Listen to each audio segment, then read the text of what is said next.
대한민국을 떠들썩하게 한 풍문. 당신이 궁금해하는 모든 풍문들을 속 시원하게 풀어드리겠습니다. 초근접 밀착 토크. 풍문으로 크러쇼.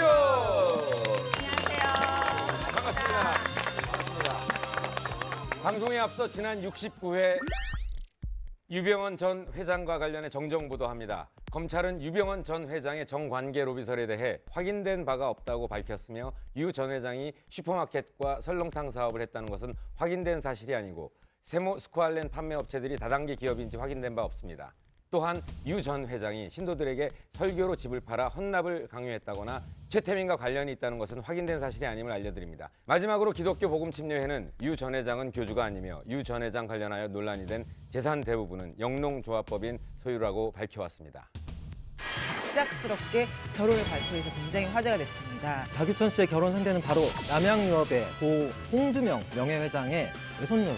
연예계 활동에 대한 의지가 강하기보다는 당장 결혼을 하고 싶다라는 마음. 사실 연예계 은퇴도 고려하고 있다. 봄이 되고 날이 좋아져서 그런지 요즘 결혼한다는 사람들이 참 많네요. 뭐 네, 4월, 5월은 뭐 결혼의 달이죠. 그만했으면 좋겠어요. 축의금이 정말 4, 5월 달은 많아요. 정말 많습니다. 난 언제 걷어들이냐고. 많이 뿌리셨죠? 저요? 네. 뭐 아파트 한 채는 되지 않을까 싶습니다. 25년 뿌렸는데 이렇게 쓰는데면 칠순잔치 때 받을 수 있어요. 걱정하지 마요. 그때까지 살 수는 있어요. 결혼하는 커플들 네. 좀 읊어드리면 오는 30일에 오상진, 김소영 아나운서 커플이 결혼을 하고요. 또 그 뒤에는 차혜련, 주상우 커플이 5월 25일에 결혼을 합니다. 야. 또 김소연, 이상우 커플도 6월 9일에 부부가 된다고 합니다. 그리고 지난 4월 13일이었죠. 또 한 명의 스타가 갑작스럽게 결혼을 발표해서 굉장히 화제가 됐습니다. 바로 그 주인공은 배우 겸 가수 박유천 씨입니다. 박유천 씨는 뭐 잘 알다시피 2004년에 데뷔했죠. 동방신기로 데뷔해가지고 뭐 한국보다도 일본이나 중국에서 더 활발하게 활동한 한류 스타인데요. 지금은 강남구청에서 사회복무원으로 이제 복무 중인데 곧 아마 해제가 될 겁니다. 네. 첫 보도가 장황한 설명은 없었는데 어쨌건 박유천 씨가 올 가을에 일반인 여성과 결혼을 한다는 그런 이야기가 나왔습니다. 사실 이 기사가 뜨기 이틀 전 정도였을 거예요. 11일이었는데 뭐 저한테만 온 건 아닌 것 같고요. 다수의 매체에 아마 제보 메일이 도착을 했었고 저도 봤었는데 메일의 제목이 박유천 9월 20일 결혼한다던데요? 였어요. 아, 진짜요? 누구한테 메일 온 거야, 저게? 익명의 제보자고요. 제보. 메일을 보니까요. 네. 굉장히 짧게 한 2문장 정도 저는 있었는데요. 모 명품 매장에서 박유천 씨와 예비 신부가 예물을 마쳤다라는 내용이 있었고 그런 내용은 관계자한테 이야기를 들었다라고 아주 짤막한 내용이었어요. 아니, 근데 기사가 보도되기 전에 박유천 씨 결혼에 대해 성지글이 올라왔다는 얘기도 있어요. 맞아요. 바로 13일 새벽이었죠. 한 커뮤니티에 이런 제목의 글이 올라왔습니다. 내일 있다. 여튼 구 아이돌 결혼 기사가 뜬다라는 제목이 올라왔고요. 구 아이돌인가 지금도 아이돌이라고 해야 되나? 여튼 내일 결혼 기사 뜰 거야. 여자는 어느 기업의 딸이라는 글이 올라와서 굉장히 화제가 됐었죠. 결혼 상대에 대해서 뭐 좀 확인이 된 게 있나요? 네, 그렇게 성지글이 올랐잖아요. 아까 저는 여자는 어느 기업의 딸이다라는 글이 올랐었는데 실제로 이 기사가 보도된 지 얼마 지나지 않아서 이 일반 여성으로 알려졌던 박유천 씨의 결혼 상대가 성지글에 나온 대로 유명 기업의 외손녀, 자제였던 것으로 알려졌습니다. 오. 네, 박유천 씨의 결혼 상대는 바로 남양유업의 명예회장의 외손녀인 황하나 씨라는 보도가 잇따랐습니다. 그러니까 황하나 씨는 명예회장의 3남 2녀의 막내딸이죠. 홍영애 씨와 또 황제필 영국 웨이스 개방청 한국 사무소장의 딸로 박유천 씨보다는 3살 연하니까 29살인 거죠. 네. 예, 사실 우리나라의 우유 기업 하면 3대 기업, 뭐 서울하고 남양유업, 매일유업 이렇게 있을 텐데 보통 업계 2위로 남양유업을 꼽죠. 그래서 지금 홍원식 회장이 가업을 물려받아가지고 운영하고 있는데 이번에 그 박유천 씨랑 결혼하는 황하나 씨가 결국에는 그 현재 남양유업 회장이 외삼촌뻘이 되는 거죠. 그러니까 예, 그래서 한마디로 박유천 씨는 결국 국내 굴지의 대기업 자제와 결혼하게 되는 꼴이죠. 아니 그럼 황하나 씨가 남양 유업 경영에도 참여를 하고 있는 건가요? 아니면 아닙니다. 황하나 씨는 이제 그 외손녀로 알려져 있긴 하지만 회사에 공식 지분이 있거나 아니면 뭐 직함이 있다든지 이러지는 않고 또 경영에도 일체 참여하지 않는 걸로 이렇게 돼 있습니다. 사실 상당히 이례적인 일이라는 좀 분석이 있기도 한데요. 왜냐하면 이제 보수적인 경영으로 좀 유명한 회사이기도 하잖아요. 그 경영 일선에 드러난 그 오너일가들이 일단 언론에 노출을 되게 꺼리는 것으로 알려져 있는데 이제 결혼하는 상대가 박유천 씨다 이런 얘기가 돌면서 굉장히 이례적인 일이다라는 얘기가 있었고 사실 또 불매운동이다 뭐다 이렇게 좀 부정적인 인식이 있는 상태에서 또 최근에 굉장히 부정적인 뉴스를 끌고 다녔던 박유천 씨에게 연결이 되니까 좀 사실 결혼 소식이라는 것 자체는 기쁜 소식일 수 있는데 굉장히 부정적인 반응도 대중들 사이에서 많았던 것 같습니다. 뭐 황하나 씨 같은 경우에는 알려진 바에 따르면 뭐 특별한 직업이 있는 건 아니에요. 특별한 직업이 있는 건 아닌데 명품이나 뭐 맛집 등을 소개하는 파워 블로거로 활동하고 있고요. 실제로 자신이 운영 중인 블로그나 SNS를 보면은 굉장히 뭐 고가의 명품백이나 좋은 곳에 가서 사진을 찍은 것들이 굉장히 많이 올라와 있죠. 근데 제 지인이 황하나 씨랑 친구인데 네. 물어보니까 원래 이제 그쪽에서 좀 많이 유명했던 사람이고 정말로 인맥이 좀 그쪽이 화려하나 뭐예요? 봐요. 그쪽이? 그쪽이라는 게 강남 일대에서 미국 사회? 네, 그쪽에서 이제 자랐단 말이에요, 그 친구가. 아, 그래서 정말로 이 인맥이라는 게 예를 들면 뭐 얼마 전 저녁에 레오나르도 디카프리오랑 밥을 먹었다 뭐 이런 정도까지로 인맥이 있고 그 사회에서는 어느 정도 알려진 그럼 한국의 연예인분들하고도 조금 친한 네, 사람이 있겠네요. 네, 보면 그러니까 본인이 SNS를 많이 하는 네. 그런 사람 중에 하나이기 때문에 연예인과 이제 찍은 사진도 굉장히 많고 대표적으로 소녀시대 회원과는 강아지를 안고 찍은 사진이라든지 아니면 뭐 FT 아일랜드의 뭐 최정훈, CN블루 이종현, 뭐 쌈디 이런 연예인들하고 같이 사진 찍어서 올려서 굉장히 그 이미 이쪽에 관심 있는 사람들은 많이 알고 있는 그런 블로거입니다. 아, 그리고 보도가 나간 다음에 뭐 SNS에 올린 황하나 씨가 올린 많은 사진 중에서 특별히 더 눈에 띄는 사진들이 또 이제 발견이 되는데요. 바로 한 남성과의 데이트 사진이 좀 눈에 유독 띄었습니다. 얼굴이 공개된 건 아니에요. 그런데 모자이크가 저렇게 겹겹이 있는 모습이 보이고요. 셀카죠. 셀카가 붙여 있고 또 앞에 모습은 아니지만 뭐 뒷모습을 찍은 사진이라든지 그것도 있죠. 네, 그런 좀 남자와 함께 찍은 사진은 뒷모습, 있으나 네, 커플인데요? 그렇게 뭔가 제대로 공개를 하지 않는 듯한 모습이 있어서 아, 저 사람이 그럼 박유천 씨가 아닐까라고 사람들이 추정을 하기 시작했죠. 그러니까 박유천 씨 같진 않은데. 황하나 씨의 SNS를 보면요. 대부분 연예인들과 찍은 사진을 좀 자랑하듯 올리는 경우가 많았는데 저랑 이제 비슷한 그렇죠. 아주 친한 건 아니에요. 다 친한 건 아니고 그냥 어디서 이렇게 보면 식당에서 만나면 그냥 찍고 올리고 그런 거예요.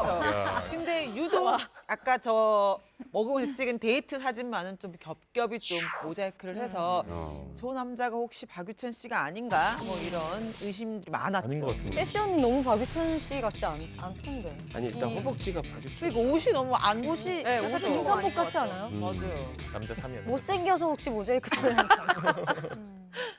네, 일설에 의하면 어쨌건 이 황하나 씨가 과거 동방신기 때부터 박유천 씨의 팬이었다고 알려져 있는데 일부 네티즌은 이 황하나 씨가 과거 모든 콘서트장의 모습을 드러냈다는 얘기도 하기도 했습니다. 팬과 스타의 또 네. 만남이구나. 네. 정말 많은 이야기들이 기사를 통해서 보도화가 됐죠. 그런데 박유천 씨의 결혼 상대가 황하나 씨다라는 보도가 나온 지 얼마 지나지 않아서 황하나 씨가 자신의 SNS에 입장을 발표를 하는데요.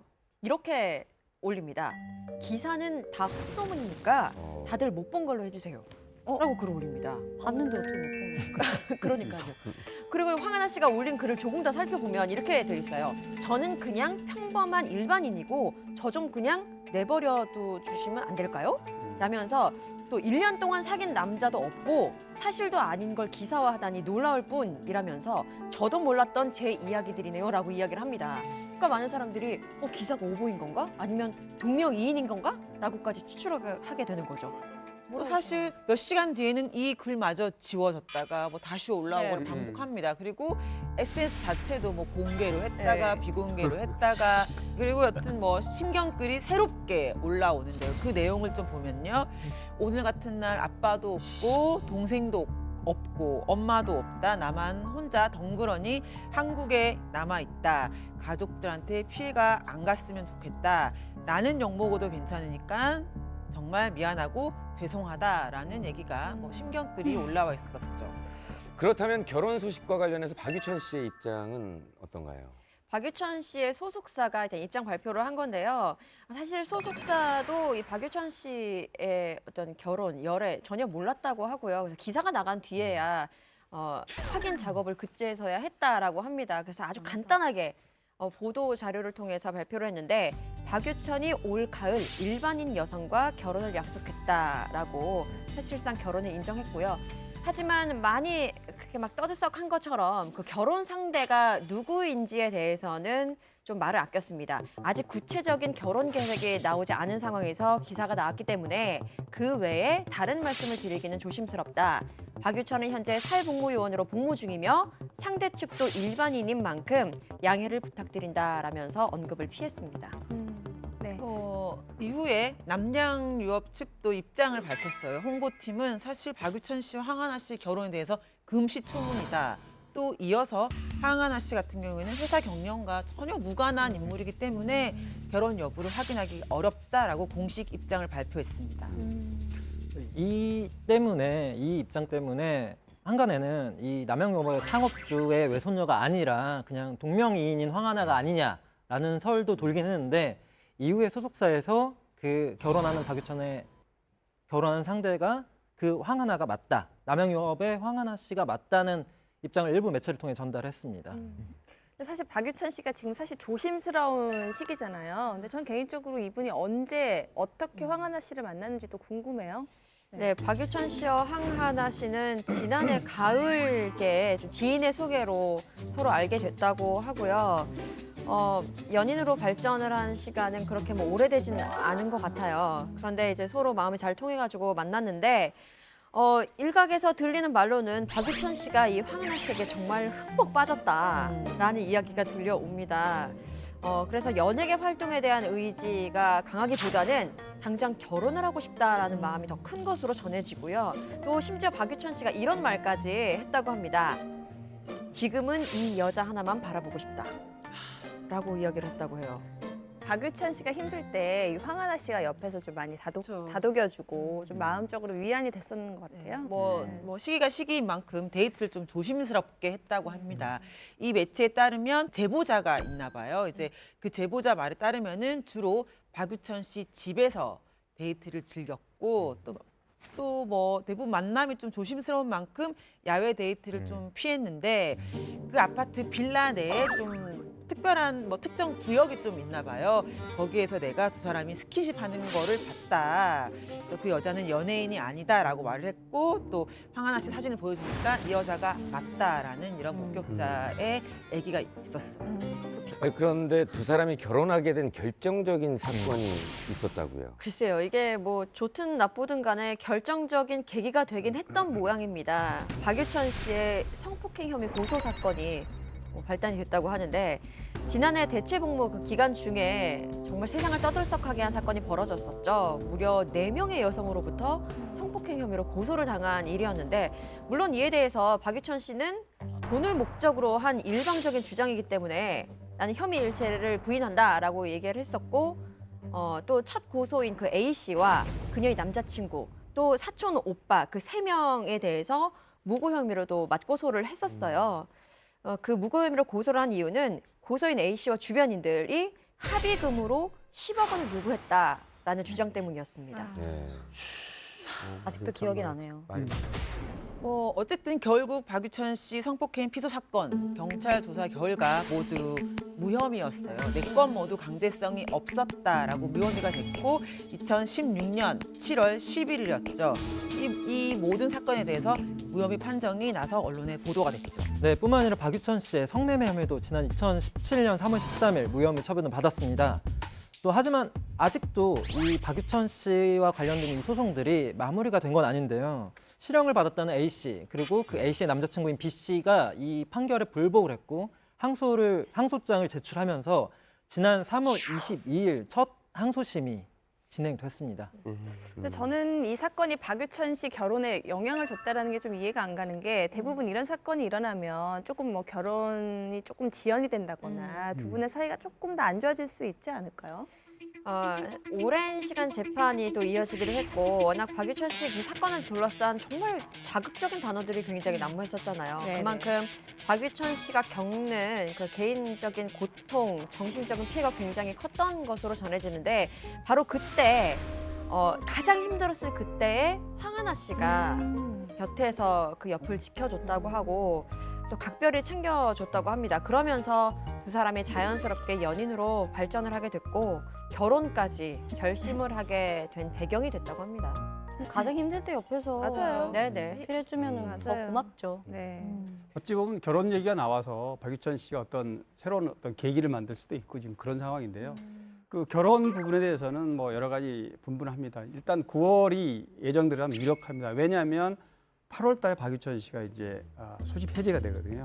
사회복무원이 8월에 해제가 되기 때문에 아마 또 계절적으로도 9월 20일쯤 이렇게 했다고 그러는데 뭐 제보자들은 9월 20일이라고 그러는데 지금 뭐 어떤 근거가 있거나 본인 뭐 수석사라든가 본인이나 누가 정확하게 이거를 알려준 거는 아니기 네. 때문에 이건 뭐 대략 그런 정도의 가능성이 있다 이렇게 보시면 될 것 같습니다. 지난 5일 뭐 식목일 때도 두 사람이 이제 그 해외 명품 샵을 찾아서 예물을 좀 맞췄다는 이런 제보자의 말도 있고 이미 상견례를 끝냈다라는 얘기도 있습니다. 근데 뿐만 아니라 황하나 씨의 그 SNS를 보면요. 그간에 뭐 과거에 올린 것들 보면 결혼에 대한 암시글이나 사진들을 좀 볼 수 있습니다. 웨딩드레스 사진을 올리기도 했고요. 얼마 전에는 뭐 화이트데이였는데 그때 누군가로부터 왠지 남자인 것 같은 남자로부터 받은 선물을 공개하면서 감동이었다, 뭐 눈물이 난다라는 자랑의 글을 올리기도 했었거든요.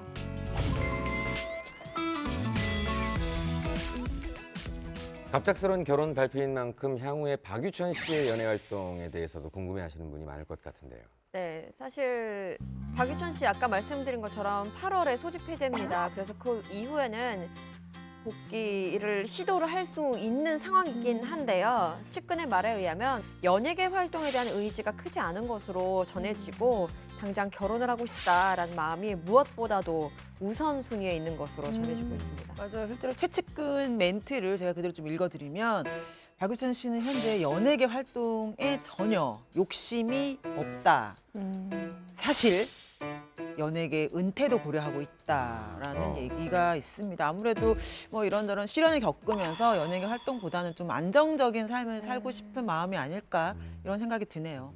결혼은 일륜지대사라는 말이 있죠. 그만큼 한 사람의 인생에서 중요한 일인데요. 인생에서 큰 일을 결심한 박유천 씨, 결혼 진심으로 축하드리고 앞으로 좋은 일만 가득하길 바라겠습니다. 보수 단체와의 어떤 마찰이라고 해야 될까요? 김유정이 박근혜 대통령을 비난했다. 어린 놈이 정치에서 뭘 한다고 떠들어 이렇게. 어떤 동영상 하나가 올라와요. 김유정의 태도 논란이라는 제목으로 손톱을 이렇게 본다든지 김유정 양만 딴청을 부리더라. 심지어 김유정이 별걸 다. 씨가 이제 중학교 때 명함을 받은 거예요. 너는 연예계 데뷔하면 무조건 뜬다. 엄마 나 이렇게 예쁘다고 나 줬다 명함. 트레이닝비로 500만 원을 요구했다는 거예요. 그런데 알고 보니까 사기였던 거예요. 요즘 TV를 보면 정말 어린 나이에 연예계 활동을 시작하는 후배들이 굉장히 많더라고요. 네, 요즘 드라마 보면요. 어린 친구들이 나오는데 그 친구들 보면 진짜 어쩜 그렇게 연기를 잘하는지 네. 정말 진짜 누가 어른이고 누가 아닌지 정말 구분이 안 될 정도로 너무 잘해요. 네. 네. 요즘 좀 막 약간 뜨고 있는 아역 배우 중에 그 역적 사극 보시면 아기장수로 나오는 1호군이 있어요. 네. 힘을 쓰는 장면이 있는데 너무 귀여운 거예요. 그래서 아, 쟤 좀 잘 되겠다 그런 생각하고 있었는데 얼마 전에 박나래 씨가 나 혼자 그 프로에서 이제 역적이 카메오로 출연을 한 적이 있어요. 1호군이랑 이렇게 딱 마주 앉아서 밥을 먹는데 1호군이 진짜 의젓한 게 박나래 씨한테 발음 연습 좀 하라고. 발음 연습 좀 하라고. 연습만이 살 길이라고. 아, 너무 웃기더라고요. 요만한 아이한테 재밌더라고요. 일단 순돌이. 한지붕 네. 대가족. 네, 이건주 씨. 음. 최근에 이제 사극에서도 종종 보기도 하고 이제 어렸을 때의 얼굴이 그대로 좀 많이 남아 있어서 네. 보면 예전에 한지붕 세 가족의 그 순돌이가 생각이 날 때가 네. 있더라고요. 누구나 기억할 수 있는 게 똑순이. 똑순이죠. 맞아요. 이 이미지가 맞아. 너무 강하니까 그 이후로도 뭘 해도 그냥 앞에 지금 이제 40 이제 저랑 동갑이거든요. 네. 40년이 됐는데도 아직도 앞에가 무조건 똑순이 김민희가 붙으니까. 그치, 근데 아무래도 유승호 군을 빼놓을 수는 없겠는데 제가 슬픈 연가를 2004년 때 촬영할 때 유승호 군이 아역으로 나왔었거든요. 굉장히 예쁜 초등학생애가 똘망똘망하게 연기 잘했는데 어느 새 갑자기 대한민국 대표하는 배우로 지금 커가고 있다라는 게 위에 있는 형들이 봤을 땐 굉장히 뿌듯하더라고요. 멋있어. 네, 이렇게 최근 드라마나 영화에서 정말 많은 아역 배우들이 주연 이상의 존재감을 발휘하면서 대중들의 눈길을 사로잡고 있는데요. 그래서 준비한 오늘의 풍문은요, 아역 배우의 빛과 그림자입니다. 이런 아역 배우들 중에서도 탁월한 연기력을 선보이며 일명 아역 배우 트로이카로 불리는 배우들이 있다고 합니다. 네, 도깨비에 나온 김소연, 그리고 아저씨의 김세론, 구름이 그린 달빛의 김유정. 이 세 명이 정말 아주 어렸을 때부터 연기를 시작했는데 귀염 있는 그 외모로 처음에는 눈에 쏙 들어왔다가 지금은 아주 연기력이 정말 출중해져서 많은 사람들한테 배우로 딱 자리매김하게 됐습니다. 네. 많은 사람들이 이제 김유정을 하면은 아역 배우 출신이라고 이렇게 많이 생각을 하는데 사실 데뷔는 연기가 아니었고 네. CF 모델이었습니다. 2003년에 어린이 그 광고 모델이었는데 과자 CF로 연예계에 데뷔를 했었고 이후에 이제 작품 활동을 하려고 오디션을 되게 숱하게 많이 봤는데 계속 떨어졌던 적이 있어요. 네. 실제 한 인터넷 방송에서 본인이 직접 비화를 얘기한 적이 있는데요. 어릴 때는 사실 말을 잘 못하고 안 해서 많이 탈락이 됐다고 합니다. 근데 정말 마지막으로 생각하고 본 오디션에서 당당히 합격을 해서 데뷔를 하게 됐다고 해요. 네. 그렇게 2004년에 영화 DMZ 비무장지대라는 작품에서 단역으로 출연을 했었는데 그 이후에는 드라마를 통해서 얼굴을 좀 알렸다고 해요. 일단 그 유명 여배우의 아역을 도맡아 했었는데 대표적으로 바람의 화원에서 문근영 씨, 동의에서 한효주 씨의 어린 시절 역할을 이 김유정 양이 맡았어요. 이때 바로 시청자들의 눈도장을 쾅 찍었죠. 해를 품은 달에서 김유정 씨가 한가인 씨 아역으로 나왔었거든요. 중반부까지 김유정 씨였는데 한가인 씨로 넘어갈 때 진짜 아쉬웠어요. 그러니까 처음이었던 것 같아요. 성인으로 넘어갈 때 아쉬웠던 적이. 한가인 씨도 물론 너무 좋았지만 늦었어요, 이미. 김지민 씨, 여기는 말 한마디라도 잘못하면 바로 공격 들어옵니다. 핀 좀 주세요. 구름이 그린 달빛에서 남장 여자였죠. 홍나온 역을 맡아가지고 아역 배우가 아닌 성인 연기자로 성장했다는 평가를 받았었죠. 어느 날 갑자기 툭 하고 나온 그런 여주인공이 아니라 10년 동안 꾸준히 아역 배우를 통해서 연기 내공을 쌓았기 때문에 그만큼 연기를 잘할 수 있었던 것 같아요. 그렇죠. 김유정 양은 드라마뿐만 아니고 영화에서도 굉장히 두각을 냈습니다. 2008년에 추격자, 그다음에 2009년에 개봉됐던 해운대에서도 김유정 양이 출연했는데 한국 영화의 대표적인 흥행작인데 김유정 씨가 그래서 이 작품을 흥행하고 나서 김유정 씨는 출연하면 대박 배우다 이런 얘기도 나돌기도 했습니다. 그런데 한창 인기몰이를 하던 김유정 양이 최근 잇따라 구설수에 시달렸다고 합니다. 네, 첫 번째 구설수는 지난해 말에 있었던 일입니다. 한 인터넷 극보수 단체와의 어떤 마찰이라고 해야 될까요? 그런 논란이 있었는데 지난해 11월에 그때 막 탄핵을 하느니 마느니 굉장한 촛불 시위도 있었고 시국이 좀 어지러웠잖아요. 이때에 김유정 양이 개인의 SNS에 올린 글이 논란이 됐습니다. 어떤 상황에서도 무너지지 말아요. 만약에 무너져도 다시 일어날 수 있어요. 이런 글과 같이 함께 사진, 문어 사진을 올렸는데 네. 그게 이제 일각에서는 촛불 집회를 지지하는 그런 메시지가 아니냐 이런 의혹을 좀 받아서 논란으로 일어났습니다. 아니 저거는 저를 지지하는 문어 지지 말아요 이거 아니에요. 전데 그림도 다 문어고 저거하고 촛불하고 무슨 연관이 있다고. 진짜 해명을 그렇게 했으면 그러니까 좋겠다. 홍석천을 위한 걸 아무리 봐도 제 캐릭터인데요. 유정양 정말 고마워요. 어쨌든 이 글을 본 보수단체 회원들이 자유 게시판에 또 글을 남기기 시작합니다. 김유정이 박근혜 대통령을 비난했다. 학생이 정치에 대해서 뭘 알길래 그런 얘기를 하는지 정말 화가 난다. 심지어 김유정이 출연하는 뭐 이런 광고나 뭐 이런 제품들을 불매 운동을 하자. 뭐 이런 얘기까지 좀 강하게 나왔다고 합니다. 이런 보수 단체 회원들의 어떤 그 반박에 대해서 어떻게 생각하십니까? 이게 사실 김유정 양이 아예 뭐 저렇게 올린 글 자체가 실제 그렇게 올렸다고 하더라도 그렇게 비난받을 일일까요? 얼마 전에 정치권에서 그런 뭐 논란이 있긴 있었지만 뭐 애들은 가라 이런 네. 표현이 나와서 그런데 학생이 공부나 하지 이런 표현 자체가 좀 잘못됐다고 그러니까요. 미성년자라도 어떤 국민의 한 사람으로서 자신의 의사 표현할 수 있는 권리가 있다고 봐요. 네. 그런데 저거를 저렇게 몰고 가서 정말 그야말로 비난으로 매도하는 거는 조금 지나치다. 뭐 이건 꼭 김유정 양만 당하는 건 아니에요. 그렇죠. 그러니까 저 정도 나이 된 사람도 아직까지 어떤 분들에게는 어린 놈이 정치에서 뭘 한다고 떠들어 이렇게 하면서 이 사안에 대해서 비판도 받고 이랬거든요. 근데 뭐 김유정 양은 그래도 전화번호가 노출되고 이런 건 아니잖아요, 아직까지. 저는 일부 단체에서는 전화번호를 노출시켜가지고 아침에 모닝콜 옵니다. 일어나기 편하겠어요. 제가 하는 쌍욕 버전으로. 그러니까 제가 하는 시사 방송이 이제 녹화해서 11시쯤에 틀어가지고 새벽까지 하고 그 다음날 아침에 보면은 그 내용들이 이제 유포돼가지고 전화번호 유출된 걸로 전화 오고 막 이렇게 하는 경우 되게 많아요. 근데 우리가 어릴 때부터 이런 거를 문 닫고 귀를 막고 눈을 막았기 때문에 이런 결과가 초래한 거잖아요, 사실은. 좀 더 젊은 친구들이 더 똑똑해진다고 생각하거든요. 근데 그렇다면 김유정 양은 이번 일에 대해서 어떤 반응을 보였나요? 김유정 양 측은 별로 반응이 없었어요. 그런데 보수단체와 갈등에 있었는지 불과 뭐 한 달도 되지 않아서 스트레스성 쇼크로 병원에 입원하는 일이 발생을 합니다. 그러니까는 이 보수단체와 갈등이 이제 초반에 이제 많이 공개가 됐던 불거졌던 이야기인데 사실은 그것보다는 좀 다른 면에서 스트레스를 받았던 것 같아요. 근데 지난해 그 12월 19일 날 영화를 이제 개봉하는 사랑하기 때문에라는 영화를 때문에 시사회가 있었거든요. 네. 근데 그 현장이 끝나고 나서 한 커뮤니티 사이트에 어떤 동영상 하나가 올라와요. 근데 거기가 그 영상 때문에 좀 많은 스트레스를 받았을 것이라고 저희는 추정을 하고 있습니다. 네, 안녕하십니까. 사랑하기 때문에 감독 주종입니다. 이렇게 많은 걸 와주셔서 너무 감사드리고요.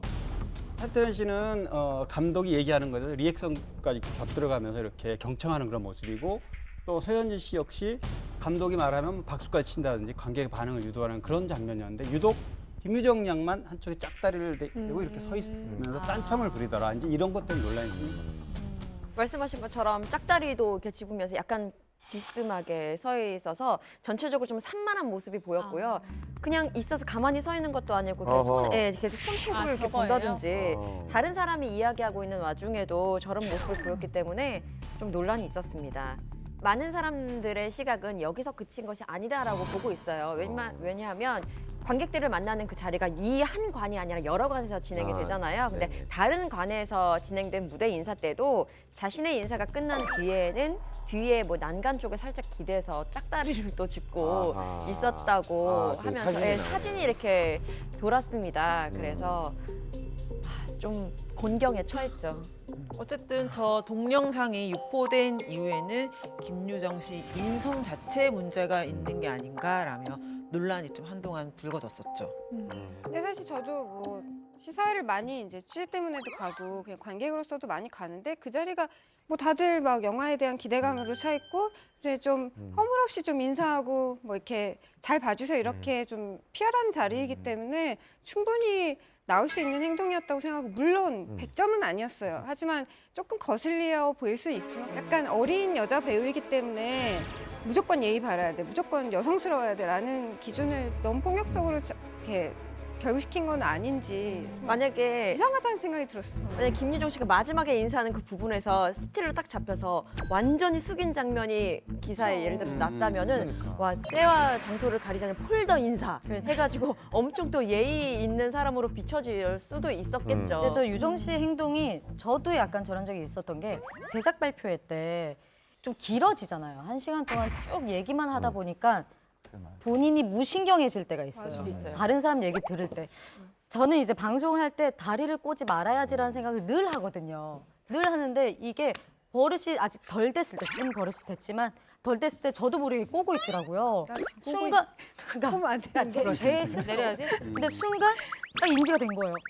이러고 뺐거든요. 그러니까 그 정도의 그 무신경이 아니었을까. 제가 보기에는 배우는 김유정 씨 말고도 여기 배우 계시지만 조명 받았을 때 조금 조심을 해야 된다. 왜냐하면 김유정 양은 그 저 자리에 서기 전에 구름이 그린 달빛에 굉장히 조명을 받았고 그 직후에 이제 만약 언론이나 거기 그 자리는 이제 뭐 관객도 있지만 취재진이 많이 와 있단 말이죠. 그게 곧 팬들이 보는 모습이기 때문에 거기에 조금 더 좀 그렇게 진지할 필요는 없지만 감독이 적어도 얘기할 동안은 조금 이렇게 경청하는 관객들을 향해서 이래야 되는데 네.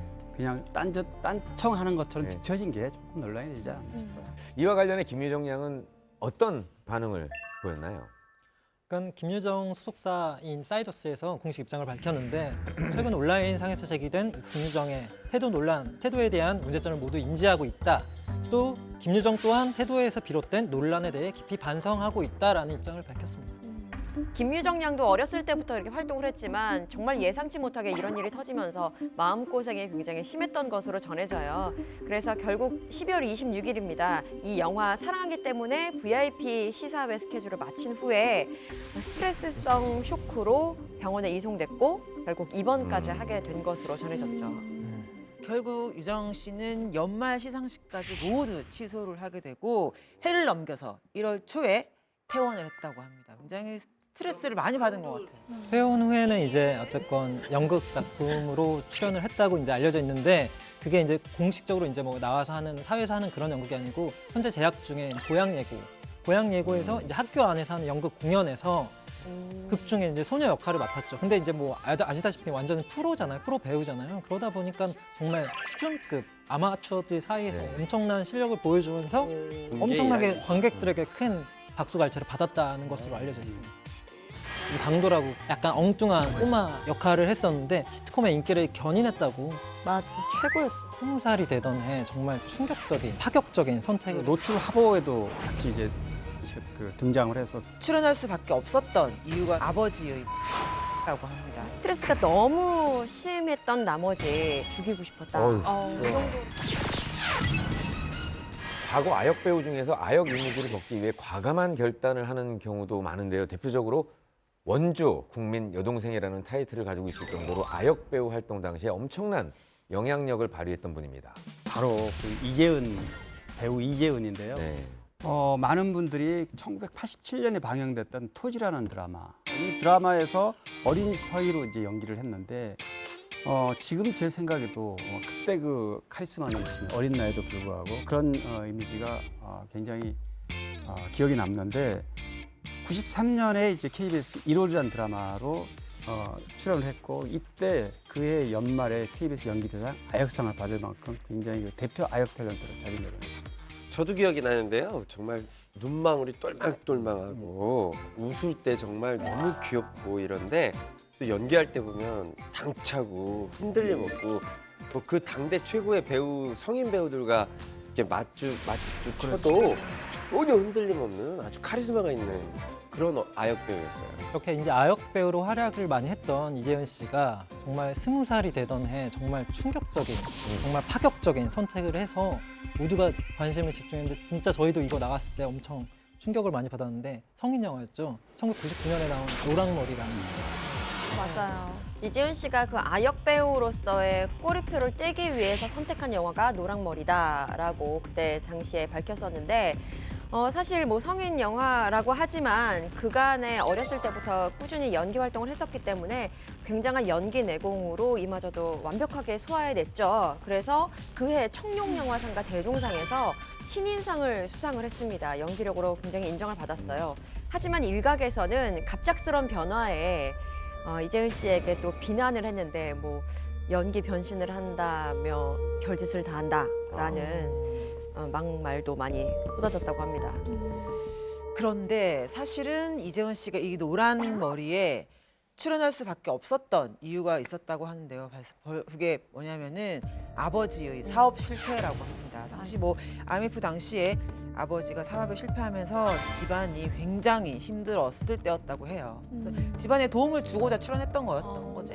근데 저는 어떤 면에서는 그런 부분도 있지만 배우가 성인으로 발돋움하는 과정에서 좀 약간 좀 파격적인 이미지를 보여줄 필요는 있었다고 봐요. 그러니까 겸사겸사 아마 두세 가지가 겹쳐서 과감하게 노출 연기를 했었던 모양인데 뿐만 아니라 이재은 씨는 노출 화보까지 찍어서 아버지의 빚을 갚았다고 합니다. 그렇죠. 이재은 씨가 한 방송에 나와서 또 이런 얘기를 했었어요. 연기를 막 시작했을 때 아버지가 좀 몸이 아프셨다고 해요. 폐결핵을 앓아서 결국 직장을 그만둬서 본인이 또 이렇게 소녀 가장처럼 이렇게 계속 일을 했다고 합니다. 아버님이 이제 변변한 직업이 없던 터에 또 딸이 뭐 유명한 배우이고 그러니까 새로운 작품에 들어가면 주변에서 사업 제안이 많이 들어오는 거죠. 뭐 이것도 해보자, 저것도 해보자. 사업도 잘 안 되고 또 뭐 사기를 당하거나 뭐 이래서 아무튼 그 당시에 이재원 양이 굉장히 그 소녀 가장 역할을 하면서 굉장히 힘들게 돈벌이를 할 수밖에 없는 그런 상황이었다고 그래요. 진짜 효녀네요. 아버지 빚을 갚기 위해서. 네, 이지은 씨가 과거에 한 방송에 출연해서 그 당시에 있었던 그 일에 대한 심경을 고백한 적이 있는데요.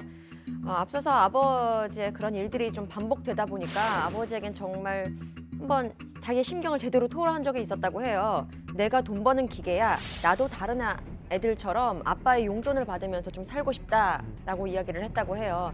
이재현 씨는 아버지의 무능력함도 무능력함이지만 그보다도 늘 어머니에게 화풀이를 한다든지 자신을 좀 지나치게 구속하려는 그 모습에 굉장히 상처를 많이 받았다고 하는데 조금이라도 늦게 들어가는 날에는 어머니께 바로 전화가 왔대요. 전화가 와서 어머니가 거의 뭐 애원하다시피 빨리 들어오면 안 되냐고 재촉을 했는데 그 수화기 너머로는 뭐가 뭐 깨 부서지는 소리도 나고 무언가 던지는 소리도 나고 해서 굉장히 많은 상처를 받았다고 합니다. 그럼 이재은 씨는 그 노랑머리 찍은 이유가 사실 성인 연기자로서의 발돋움이 아니라 거의 집안 형편 때문에 그렇죠. 찍었다고 볼 수 있겠네요. 솔직히 뭐 말이 좋아 효녀다 이렇게 소녀 가장이다 이렇게 얘기하지만 저는 그냥 착취인 것 같거든요. 그러니까 이거를 벌어오면은 좀 이렇게 잘 풀리고 좀 아이의 미래를 위해서 투자할 수 있는 부모여야 했는데 그냥 벌어오는 족족 이렇게 했다면 그리고 이렇게까지 본인에게도 많이 상처였다면 저는 효녀라는 말로 좋아 이렇게 해줄 거는 아닌 것 같아요. 연예인들이 대부분 집에 가면 말을 잘 안 해요. 나 오늘 이런 일이 있어서 힘들었고 저런 일이 있어서 힘들었다는 얘기를 안 하다 보니까 우리의 아들, 딸들은 영원히 이런 돈들을 벌어다 줄 거라고 생각을 해요. 그러니까 이게 잘못돼도 아유 내년이면 또 이만큼 벌어줄 거니까 뭐 아유 하고 그냥 편하게 생각하실 수 있거든요. 근데 이제 그런 걸 계속 스트레스 받아가지고 그 무게가 쌓이다 보면 결국은 못 참는 어떤 그런 상황이 이게 오죠. 지인 주변 사람들도 문제인 게 그런 거 있잖아요. 아우 자식이 연예인이어서 요즘 잘 나가고 돈 잘 벌잖아요. 그래서 아 이거 좋은 거 있으니까 해보라고 참 권하고 하는 사람들인데 그런 사람들이 꼭 문제예요. 지금 제 3자까지 지금. 어쨌건 이재은 씨가 네. 빚을 갚느라고 이제 지칠 대로 지쳤을 거 아니에요. 그래서 본인도 이 짐을 벗어 던지고 싶은 마음이 되게 간절했나 봐요. 그래서 이제 이재은 씨가 결국에는 중요한 어떤 선택을 하게 됐는데 그게 바로 결혼이었습니다. 그렇게 막상 결혼을 결심했지만 사실 이조차 쉽지 않았다고 하는데 이유는 부모님이 그 결혼을 반대했다고 합니다. 그래서 이재원 씨 결혼 소식을 부모님은 또 직접 들은 게 아니고 신문을 통해서 들었다고 합니다. 왜 반대를 하셨어요? 얘기를 안 했구나. 그런 경우가 연예인들 맞아. 중에는 원래 이제 연애하고 만나다가 어느 이제 기자가 네. 기사를 딱 쓰면 그때 부모가 아는 거야 처음으로. 정말 아이러니죠. 그리고 당시에 남편과의 나이 차이가 9살 차이였잖아요. 근데 그때 시대적 그 배경으로는 되게 큰 거. 굉장히 크게 대중들도 깜짝 놀랐었거든요. 몇 살 차이야 라고 했었는데 지금으로서는 아무렇지도 않는 건데 그때 부모님이 보셨을 때도 좀 충격이 있었나 봐요. 나이 차 때문에. 그래서 신랑감을 좀 탐탁지 않게 생각하시면서 결혼 승낙에 굉장히 시간이 오래 걸렸는데 이재은 씨의 그 남편 되신 분이 부모님 앞에서 이재은 씨의 부모님 앞에서 5시간 동안 무릎을 꿇고 그렇게 좀 요청을 했다고 해요. 그래서 결국 결혼 승낙이 떨어졌다고 합니다. 이제 그렇게 힘들게 결혼 승낙을 받았는데 결혼한 지 한 1년쯤 됐을 때 아버지가 뇌출혈로 쓰러졌는데 이후에 또 담도암 사기로 판정이 돼서 1년 남짓한 시간을 못 넘기고 또 세상을 떠나셨는데 그래서 그런지 이재원 씨는 그 아버지에 대한 그런 기억 때문에 아버지 장례식장에 갔을 때 눈물도 나지 않았다고 이렇게 고백을 한 적이 있어요. 또 이재원 씨를 힘들게 한 게 아버지 사업 실패뿐만 아니라고 합니다. 어머니께서 또 아버지 사업 자금을 대느라고 계를 하셨는데 이 계를 붓는 과정에서 빚이 너무 많이 생겨서 또 빚도 갚게 되고 이자도 갚게 되고 네. 뭐 이런 것들이 참 힘든 생활이었던 거예요. 그러니까 이재원 씨가 당시를 회상하면서 하는 말들이 내 반평생이 엄마 개 때문에 망가졌다라는 얘기를 했다고 합니다. 뭐 이재현 씨가 아역부터 굉장히 상도 받고 굉장히 두각을 나타냈기 때문에 벌어오는 돈은 굉장히 많았지만 결국 이제 남아 있는 아버지가 돌아가시고 나서는 재산이라고는 집 한 채뿐이었는데 이걸 이제 어머니한테 드렸다고 그래요. 근데 어머니도 일이 또 안 풀리는 거 그 이후에도 그래서 그 집 한 채를 드렸는데도 그걸 가지고 또 사기를 당하고 그래서 뭐 이렇게 저렇게 열심히 살려고 노력을 해도 어머니도 또 잘 되지 않았다고 그래요. 지인에게 사기를 당하고 이제 자신에게 찾아온 어머니를 보고 아주 힘든 결심을 이재현 씨가 하게 됐는데요. 바로 어머니와의 인연을 끊겠다라고 선언을 한 것입니다. 이재현 씨는 어머니에게 이렇게 이야기를 했다고 해요. 엄마도 홀로서기를 해야 해. 엄마가 남의 집에 가사 도우미를 하더라도 나는 엄마 창피하지 않아. 엄마도 엄마 스스로 돈을 벌어봤으면 좋겠어. 그러니까 엄마 내 인생에서 이제 제발 걸림돌이 되지 말아줘 라고 굉장히 모진 말을 내뱉었다고 하는데요. 그 이후로 7년간 어머니와의 교류가 없었다고 합니다. 어쨌건 그 어머니와 인연을 끊으면 이제 좀 괜찮아지고 행복해지고 이런 거를 생각했는데 막상 이게 현실이 되니까 그렇지만은 않았던 것 같아요. 그럼요. 씨가 이후에 뭔가 우울증도 겪고 그 작품도 슬럼프, 연기 활동도 슬럼프에 빠지면서 좀 그렇게 원했던 행복은 못 찾았던 것 같거든요. 그러다가 어느 날에 이재원 씨가 새벽 4시에 엄마한테 전화를 걸어서 엄마 나 너무 힘들다. 왜 이렇게 힘든지 모르겠는데 나 다 잊어버리고 처음부터 다시 시작하면 안 될까 뭐 이런 너무 늦지는 않았을까 이런 걱정 어린 얘기들을 엄마한테 다 털어놓고 고백을 했다고 그래요. 그렇게 좀 용기를 내서 전화를 하니까 이제 어머님의 얘기는 왜 이렇게 힘든데 늦게 전화를 했니? 너는 아직 나이도 어리고 능력이 있으니까 다시 시작할 수 있다며 다독여 주셨다고 합니다. 그렇게 어머니와 통화는 했지만 계속해서 보지는 않고 있는 상황에서 2016년이었죠. 연극 친정엄마 그 작품에 이재현 씨가 이제 캐스팅이 돼서 공연을 하게 됐는데 그때 그 작품이 또 작품이니만큼 어머니 생각에 정말 간절했다고 해요. 그래서 본인의 공연에 어머니를 초대했다고 합니다. 그래서 7년 만에 공연장에서 어머니를 만났는데 뵙고 정말 가슴이 무너지는 줄 알았대요. 어머니의 모습을 봤는데 오랜만에 뵈니까 얼마나 더 늙어 보이셨겠어요. 변한 모습에 굉장히 놀랐고 또 돈이 없으니까 치료가 제대로 안 돼서 치아가 다 빠진 상태였다고 해요. 그 모습을 보고 정말 너무나도 마음이 아팠다고 합니다. 막상 엄마를 만나고 보니까 정말 무엇 때문에 그동안 엄마가 떨어져 있고 싶어 했는지 또 엄마한테 뭘 잘 해줬는지에 대해서 굉장히 자괴감이 들었다고 얘기를 했습니다. 그렇다면 현재 이지연 씨와 어머니 잘 지내고 계시나요? 올해 1월에 한 네. 방송 프로그램을 통해서 그렇게 서로의 마음을 확인했던 이재현 씨와 이재현 씨 어머니가 함께 여행을 떠나는 모습이 방송에 이제 등장을 했었고 제일 먼저 어머니를 뵀을 때 다시 만났을 때 가장 해주고 싶었던 게 이 치아 치료였대요. 그래서 함께 치과에 가는 모습도 이제 방송을 통해서 들어왔습니다. 그 이재훈 씨가 아역 배우 활동을 할 때 어머니가 매니저 역할을 하셨대요. 근데 항상 뒤에서 따라다니셨을 거 아니에요. 그래서 이렇게 같이 이렇게 걸어가자고 하니까 엄마가 이재현 씨한테 그랬어요. 너는 항상 엄마가 뒤에서 지키고 있으니까 너는 앞으로 가. 엄마가 보고 있을게. 그 말하는데 너무 눈물이 나는 거예요. 그래가지고 감정이입이 돼가지고 저희 그때 친정 엄마가 옆에 계셨거든요. 제가 오니까 엄마도 같이 보시더라고요.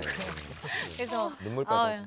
그러니까 지금도 눈물이. 나 불쌍할 이런 모습 아닌데 나 강한 여자인데. 네. 독해 보이게 이거 편집해 주세요. 안 돼요.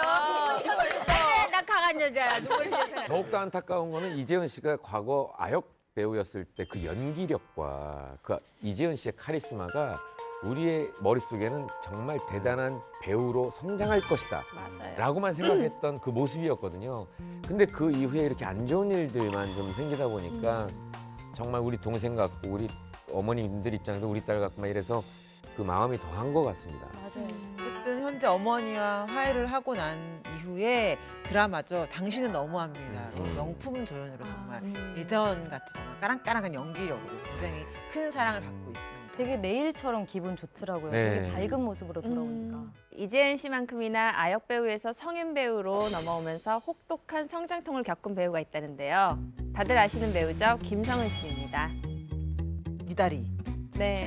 그렇죠. 미다리가 미달이라고 더 해야 유명하죠. 바로 알아듣죠. 네네. 우리가 사실 미달이 그 옛날에 미달이 대단했죠. 대단했죠. 김성훈이라는 이름보다 아무래도 아직도 미다리로 해야 좀 이해를 하는 분들이 많을 정도고 그때 이제 데뷔작이었던 시트콤이 순풍산부인과에서 극중 이름이 미다리였잖아요. 거기서 이제 좀 당돌하고 그 약간 엉뚱한 꼬마 역할을 했었는데 거의 미다리가 그 시트콤의 인기를 견인했다고. 네, 인기 너무 정도였죠. 많았어요. 그 당시에. 최고였죠. 네. 그런데 미달의 캐릭터로 정말 국민적인 지지와 사랑을 받았던 이 김성은 양이 아이러니하게도 이 작품 때문에 미달의 캐릭터 때문에 많이 고통스러웠었다고 합니다. 왜냐하면 순풍산부인과가 끝났는데도 정말 많은 대중들이 김성은 씨 보면 미달이다, 미달이, 미달아 뭐 이렇게 부르니까 너무 그게 좀 싫었다고 해요. 내 자신을 잃어버린 느낌이 많이 들었다고 하는데 나를 미달이라고 부르는 사람은 죽이고 싶었다. 이 정도로 고통스러웠다고 추후에 이제 인터뷰를 통해서 말한 적이 있습니다. 아무튼 그 스트레스 때문에 정말 급기야는 자살 충동까지 이뤘다고 그러는데 사실 10살도 안 돼서 그렇게까지 심각하게 할 정도로 굉장히 힘들었다는 얘기를 해서 사람들이 충격을 줬는데 결국에는 사실은 그런 스트레스나 우울증 때문에 또래 아이들과 어울리지 못하고 부모님한테 얘기를 해서 유학을 가는 이런 선택을 했습니다. 현실을 잊고자 외국으로 갔잖아요. 근데 한 5, 6년 정도 있을 예상과는 달리 3년 만에 귀국을 해야 했는데요. 그 이유는 바로 아버지의 사업 부도 때문이었습니다. 그때 상황에 대해서 김성은 씨가 또 따로 인터뷰를 했었는데 내 인생에서 가장 어두웠던 날들이었다. 햇볕도 잘 안 드는 반지하로 이사를 갔고 집에는 웃음이나 사람 냄새가 전혀 나지 않았다라고 그때를 회상했어요. 집안 사정이 그러니까 연애 활동을 하기가 힘들어진 거죠. 그러니까 돈이 필요하잖아요. 뭐 프로필을 찍고 그걸 돌리러 다니고 이런 어쨌건 일련의 과정에서 모두가 자본이 필요한 건데 당장 어떤 돈도 없으니까 시급 몇천 원짜리 일을 해야 되는 상황에 있었다라고 삶의 여유가 정말로 하나도 없었다고 힘들었던 당시의 집안 사정을 얘기를 하기도 했죠, 방송에서. 이렇게 힘든 시간을 보냈던 김성은 씨, 연예계를 떠난 지 10년 만에 다시 대중의 곁에 돌아왔습니다. 그런데 김성은 씨가 복귀 방법을 두고도 참 말이 많았어요. 김성은 씨가 출연한 그 복귀작이 드라마나 영화가 아니었고요. 바로 뷰티 프로그램이었습니다. 여기서 김성은 씨는 과거의 미다리 이미지를 완전히 지워버리겠다, 탈바꿈하겠다 해서 성형을 선택합니다. 성형을 통해서 방송에 다시 복귀를 한 거죠. 김성은 씨가 이제 선택한 게 뭐냐면 결심했던 게 자신감을 되찾아서 연애 활동을 해보겠다 이렇게 가명을 이제 나름대로 한 건데 그래서 사실 2달 동안 뭐 무턱이라던가 구강 돌출, 그다음에 코 성형 뭐 이런 걸 해서 나름대로 이제 이때 수술을 받으면서 또 다른 논란이 또. 정작 방송을 본 시청자들의 시선은 곱지만은 않았어요. 뭐 대다수의 네티즌들이 사실 아직 나이가 어린데 노력만 하면 좋은 작품을 만나면은 그런 미다리 이미지를 좀 벗을 수 있을 텐데 왜 굳이 성형만 답이었을까라면서 좀 부정적인 시각을 많이 보냈었죠. 근데 저는 좀 이해는 돼요. 네. 왜냐면 아무리 아역이라도 예쁜 그 친구들처럼 자기도 예쁜 아역이 되고 싶은 또 생각도 있었을 거고 또 그 아역의 이미지를 좀 바꿔보자라는 생각도 있었던 것 같아요. 맞아요. 네, 근데 뭐 배우뿐만 아니라 일반 여성들에게도 아름다워야 된다, 그쵸. 늙지 말아야 된다 이런 가치관이 너무나 횡행하기 때문에 이런 유혹을 느낄 수밖에 없었던 건 너무 당연한 것 같은데 저는 이렇게 성형을 대대적으로 한다는 걸 쇼를 통해서 보여주면 이미 그냥 쇼 비즈니스의 희생자가 될 가능성이 높은 것이지 그래 아름다워졌어 칭찬해줄게 멋있어 이렇게 할 대중은 아니라고 생각하거든요. 그러니까 그런 효과를 안타까운 노린 것 선택이에요. 같아요. 이런 논란 속에서 김성은 씨는요 2013년도에 다시 연기자로 복귀를 했다고 들었습니다. 네, 그렇습니다. 1일 시트콤이었죠. TVN에서 했던 감자별 2013 QI3에서 출연을 했는데 무려 13년 만에 안방극장 복귀였어요. 근데 그때 과거에 이제 미다리만큼의 인기와 관심은 이제 얻지 못했다는 평가를 받았죠. 그런데 그 이후 이 김성은 씨가 파격적인 행보로 이어가는데요. 그 다음 작품 선택에 있어서 좀 큰 충격을 안겼습니다. 그래서 다시 한번 논란의 도마 위에 오르게 되죠. 2013년 영화죠. 꽃보다 처녀 귀신인데요. 여기서 좀 파격 노출, 파격 씬이 배드씬이 있어서 굉장히 화제가 많이 됐었죠. 사실 19금 영화 중에도 뭐 좋은 그렇죠. 영화도 많고 그렇죠. 예술성 있는 영화도 많은데 그냥 줄거리만 봐도 아, 이 영화는 정말 큰일이구나 이렇게 생각할 수 있을 만큼 그 약간 정도예요? 뭐 줄거리가 처녀 뭔데요? 귀신들이 밤에 남자를. 기술을 가르쳐 준다 뭐 이런 내용이에요. 근데 이제 뭐 어떻게든 그렇게 해서라도 이제 아역 배우 이미지에서 좀 미달 이미지를 버리고 성인 연기자로 발도 좀 하고 싶었던 것 같은데 사실 뭐 그렇다고 예술성 있는 영화도 아니었고 재미있어서 흥행이 된 것도 아니었기 때문에 사실 하지 않으니만 못하다 뭐 이런 평가도 있었고 노출 자체도 뭐 파격적이라는 반응도 있었지만 그렇게 벗을 거면 아예 벗지 않는 게 나았다라는 반응도 있었을 만큼 좀 여러모로 좀 이상한 선택이었던 것 같아요. 김성은 씨의 이 영화 속 모습을 본 네티즌들의 반응도 좀 부정적이었어요. 너무 변신을 했다. 적응이 안 된다. 우리 미다리가 어쩜 저럴 수 있나라는 반응 일색이었죠. 네. 김성은 씨가 이제 본인의 SNS를 통해서 자신의 입장을 또 얘기를 했는데 동경하지 마라. 나는 내가 선택한 나만의 삶을 잘 살고 있고 만족한다. 여러분이 믿든 안 믿든 나는 뭐 지금 스트레스 전혀 없고 고통도 없다. 고맙다. 그러니까 자신의 입장을 이런 식으로라도 자기의 선택을 좀 이렇게 옹호하려는 그런 태도를 보였어요. 아역 배우와 성인 연기자 차이는 얼마나 노출성이 있느냐 없느냐 그거를 좀 많이 따지는 것 같아요. 그래서 그 쉽게 범하는 누가 뭐 아역에서 성인으로 가려면 벗어야 된다. 좀 어느 정도 여성적인 걸 보여줘야 된다. 이런 걸 생각하는데 제가 생각할 때는 연기자가 아역에서 성인으로 넘어가려면 그게 전 뒤집듯이 이렇게 뒤집을 수가 없어요. 그냥 확 뒤집는 순간 안 되기 때문에 서서히 넘어가야 되는데 연기자가 변신할 수 있는 거는 연기밖에 없어요.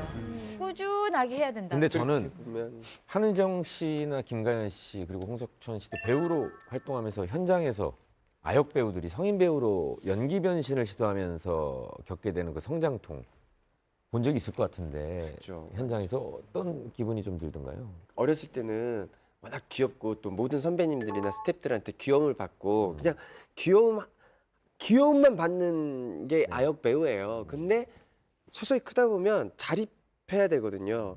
어느 누구도 그렇게 어렸을 때처럼 이쁘다 하지 않습니다. 거기에서 오는 괴리감이 굉장히 크고요. 네. 그리고 하나 더 학교 친구들과의 관계 없어요. 그런 추억들이 그냥 어렸을 때부터 사회생활에 던져졌기 때문에 자립심 좋은 건 좋은데 나중에 가면 외롭고 외골수가 되기가 쉽습니다. 그런 캐릭터들이 꽤 많아서 바라건대 좀 많은 경험을 좀 쌓고 또 그 나이에 맞게 사는 법도 좀 배웠으면 좋겠어요. 저는 이렇게 현장에서 이렇게 연기하는 친구들을 보면서 항상 이게 좀 복잡한 생각을 많이 들었어요. 이렇게 처음에는 굉장히 자기만의 끼와 열정으로 이제 시작을 하다가 회차가 거듭이 되면 약간 연기하는 기계같이 보인다는 느낌이 들 때가 굉장히 많았거든요. 그래서 저는 아까 홍석천 씨처럼 좀 자기 나이대 맞는 거를 경험을 하는 게 가장 중요하다고 생각하기 때문에 너무 어린 나이에 연기를 시작하는 거는 저는 그닥 좋지 않다고 생각을 하는 편입니다. 씨가 이제 중학교 때 명함을 받은 거예요. 너는 연예계 데뷔하면 무조건 쏜다. 계약금이 무려 원이었다고 합니다. 사기였던 거예요. 이때에 씨에게 은인이 나타납니다. 바로 진짜 의외의 인물이다. 사실 아역 연기자들은 성인 연기자로 성공하기 어렵다는 것이 연예계의 일반적인 속설이거든요. 하지만 의외로 이런 통념을 깨고 성인 연기자로 활약하는 스타들도 꽤 많습니다. 그렇죠. 자, 김혜수 씨가 그 대표 예일 텐데 1980년 영화 깐부에서 아역으로 연기를 시작했잖아요. 그 아주 대표적으로 성공한 케이스죠. 그리고 최근 드라마 월계수 양복점 신사들에서 아츠 커플로 정말 많은 사랑을 받았던 이세영 씨도 아역 배우 출신이잖아요. 데뷔 동기가 굉장히 독특합니다. 이세영 씨가 아역 배우를 시작한 이유는요. 너무 예뻐서 납치를 당할 거예요. 굉장히 그 진지하게 말한 내용이거든요. 아, 그래요? 얼굴이 알려지면 덜 위험할 것 같았고 또 혹시 사고를 당해도 목격자를 통해서 진술 확보가 조금 더 쉬울 것이다. 얼굴이 워낙 예쁘니까. 4차원이라고 할 수 없고 선견 지명이 있다고 좀 봐야 될 것 같아요. 솔직한 거죠. 네, 그래서 권유를 주변에서 정말 많이 받았다고 해요. 그래서 데뷔를 하게 됐다고 합니다.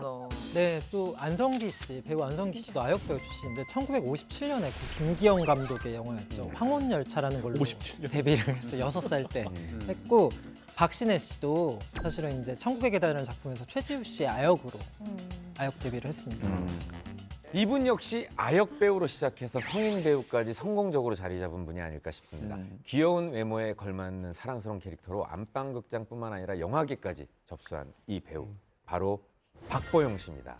네, 박보영 씨가 2007년 왕과 나에서 구혜선 씨의 아역으로 아역상을 받기도 했었어요. 그리고 또 박보영 씨 하면 대표적인 작품이 아무래도 과속 스캔들이겠죠. 거기서는 미혼모 역할을 했었는데 그때도 발랄하고 아주 직설 화법의 그런 깜찍한 연기를 선보였었죠. 어쨌든 근데 풍문에 의하면은 이 박보영 씨가 데뷔를 할 때 사기를 당했다고 합니다. 아, 진짜요?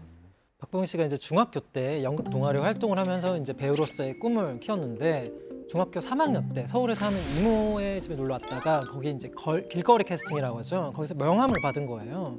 그래서 아 이제 나도 뭔가 배우로서의 길이 열릴 수 있다 하면서 두근거렸는데 결국에는 이게 좌절하는 순간이 오는 거죠. 그게 뭐였냐면 그 길거리 캐스팅 자체가 사기였던 거예요. 아니 저도 길거리 캐스팅을 말도 안 되게 명함 받아본 적이 있어요. 명동 놀러 갔다가 그래서 제가 강원도 동해시 살 때였어요. 제가 고등학생 때였으니까 그래서 놀러 갔다가 너무 좋으니까 엄마한테 얘기를 했어요. 엄마 나 이렇게 예쁘다고 나 줬다 명함. 나 등록하면 안 되냐 그랬더니 엄마가 네 얼굴에 받은 정도면 사기라고 거기 분명히 사기꾼일 거라고. 현명하시. 현명하다고요? 와. 이게 어떤 식으로 사기냐면 본인의 아이가 굉장히 미모도 괜찮고 이제 해야 되는데 연기자가 되기 위해서는 굉장히 요즘 많은 것들을 배워야 된다. 이를테면 춤도 배워야 되고 노래도 해야 되고 다 하지 않느냐 하면서 학원비 뭐 명목으로 받는 거예요. 근데 개인 레슨인데 제가 이걸 어떻게 알게 됐냐면 저 친한 언니가 전화가 온 거예요. 아들이 가수를 너무 하고 싶어 하는데 어느 날 누가 그렇게 캐스팅 하고 싶다고 했대요. 그러면서 그 S 그 회사 출신의 뭐 작곡가가 직접 뭐 트레이닝 해주고 뭐 하면서 트레이닝비를 500만 원을 요구했다는 거예요. 한 달에 500만 원씩. 그래서 절대 그렇게 할 수가 없다라고 하고 실제적으로 아이들을 이제 키우려면 그 아이의 능력을 보고 데려와서 회사에서 이제 뭐 투자하는 차원에서 할 뿐이지 절대 돈 내는 건 아니다라고 해서 그걸 제가 막아준 적이 있어요. 아마 그런 식으로 사기를 당했을 거예요. 네, 그런 일이 종종 발생하는데 2013년 무렵에 그 200명 학부모를 사기친 일이 있습니다. 아역 배우를 내세워서. 그래서 이들이 사기를 친 수법은 아주 간단한 겁니다. 뭐냐면 그러니까 연기 지망생들 사진을 보고 부모한테 전화를 하죠. 그래서 전화를 해서 키워주겠다. 그래서 뭐 1년 안에 어떻게 하겠다. 뭐 이런 감언이설에 이제 속는 건데 아까 김지민 씨가 잠깐 얘기했지만 김지민 씨 부모처럼 현명하면 괜찮은데 대부분의 부모들은 자기 아이에 대해서 확실해요. 아이에 대해서 이제 칭찬하고 예쁘다 끼가 있다 이러면 그냥 평가를 못하는 객관적인 평가를 못해 쉽게 말해서 아 우리 아이가 그런가 이렇게 해서 뭐 300이니 500이니 그냥 갖다 바치고 그게 다 사기당하는 겁니다. 이 사기 같은 경우에는 당시에 계약 조건이 뭐 7개월 동안 뭐 이런 댄스나 연기를 교육시켜 주겠다. 그리고 2년 동안 광고나 드라마에 출연시켜 주겠다라는 거였고요. 그 계약금이 무려 293만 원이었다고 합니다. 그 당시에 이제 피해자 부모들이 공개한 그 계약서에 따르면은 트레이닝 비용이 238만 원, 프로필 사진 촬영 비용이 55만 원 이런 식으로 정확하게 기재가 돼 있고 심지어 일부는 그 중에서도 55만 원이 아닌 프로필 촬영으로 110만 원을 냈던 사람들이 있다고 알려져 있습니다. 아니 뭐 아카데미나 학원이라고 한다면 그래 뭐 수강료 내고 배운다는 개념이 될 텐데 이 사기 피해를 당한 학부모들의 말에 의하면 피해자들은 학원이 아니라 소속사다라고 굉장히 강조를 했다고 하고요. 이 소속사의 건물 역시 한국예술문화단체 총연합회 9층에 자리에 있었다고 해요. 그러니까 홍보를 어떻게 했냐면 한국예술문화단체가 후원하는 사업이다. 이렇게 거짓 홍보를 한 거죠. 이 자리에서 다시 한번 말씀드리지만 그 돈을 요구하는 기획사는 없습니다. 대한민국에 돈을 요구하는 소속사는 없습니다. 그러니까 사기의 기본을 뭐라고 생각하시면 되냐면 길거리나 어디에서 우연하게 만난 사람이 명함 주고 자 계약하고 싶어요를 한 번, 두 번에 만나서 이야기를 하면 그건 사기라고 생각하시면 돼요.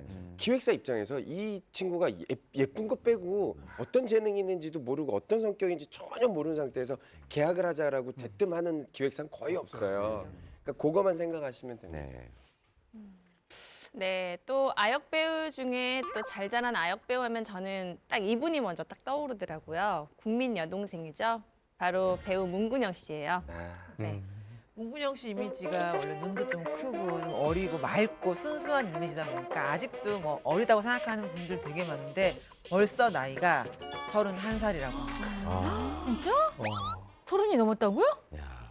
문근영 씨 지금 올해 18년 차 베테랑 연기자이고요.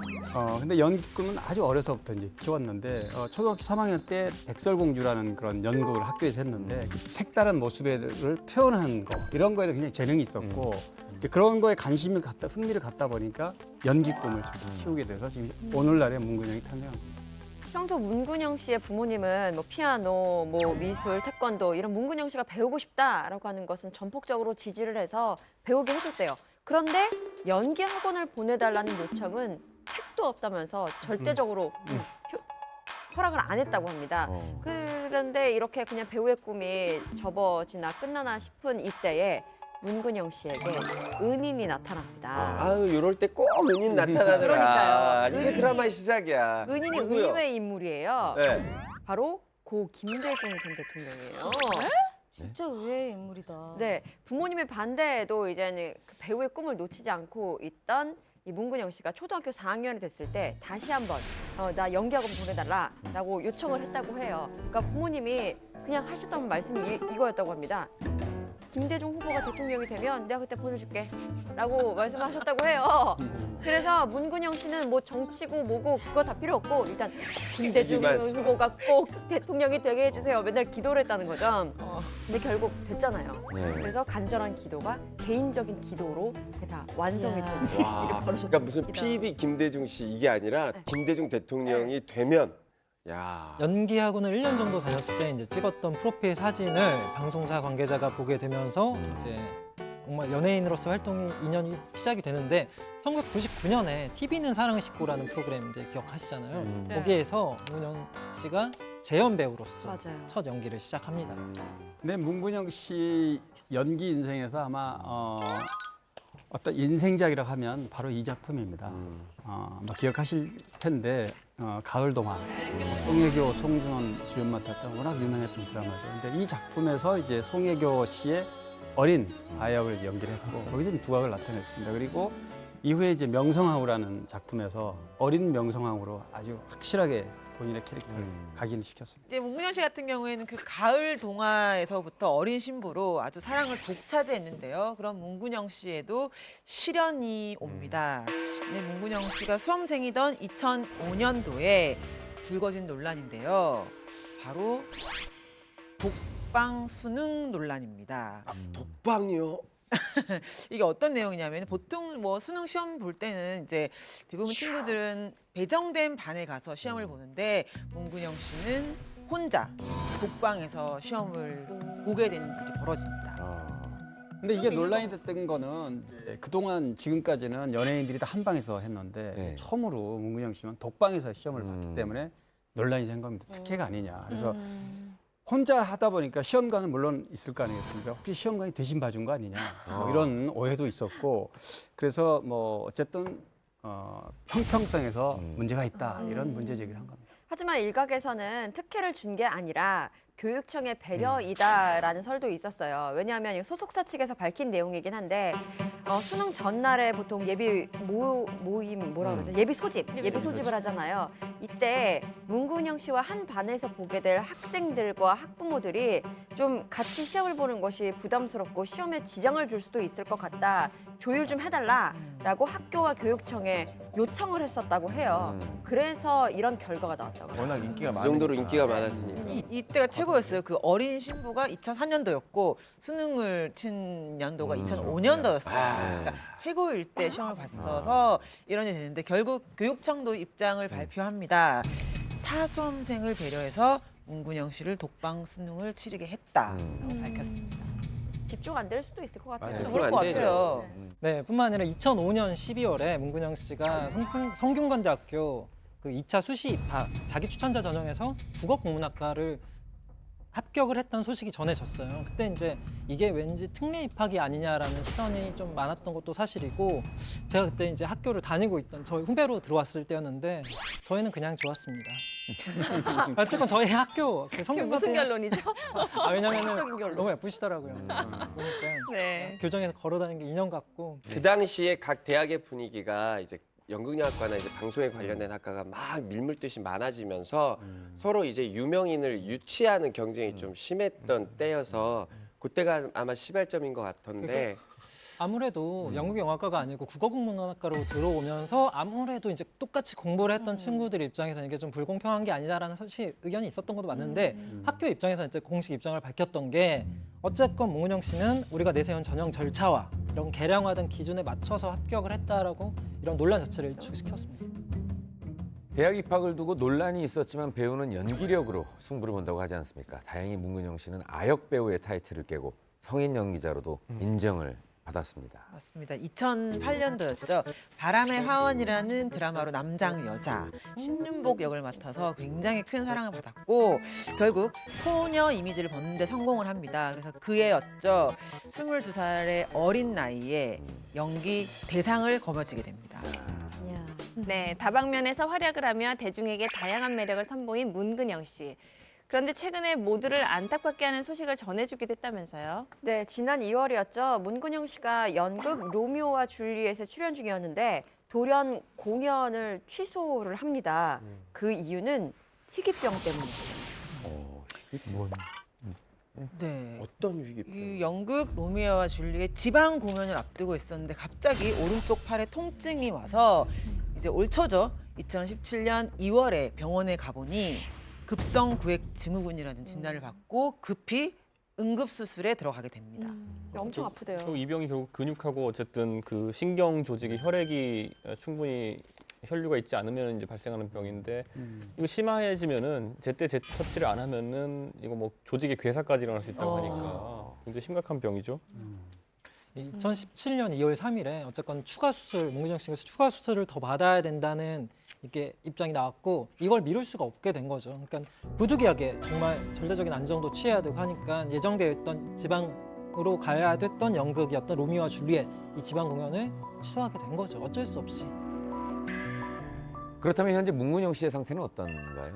소속사가 발표한 내용에 따르면 문근영 씨가 이 급성 구획 증후군 때문에 4차례의 수술을 받았대요. 그래서 수술을 받은 이후에 좀 상태가 호전이 돼서 지금은 퇴원한 상태라고 하는데 어쨌든 수술을 반복적으로 받다 보니까 기력이 많이 쇠해졌을 것 같아요. 그래서 좀 완전하게 회복될 때까지는 지속적인 치료와 안정을 취할 예정이라고 합니다. 아니, 기간을 보니까 지금 한 달 사이에 지금 4차례를 받은 거잖아요.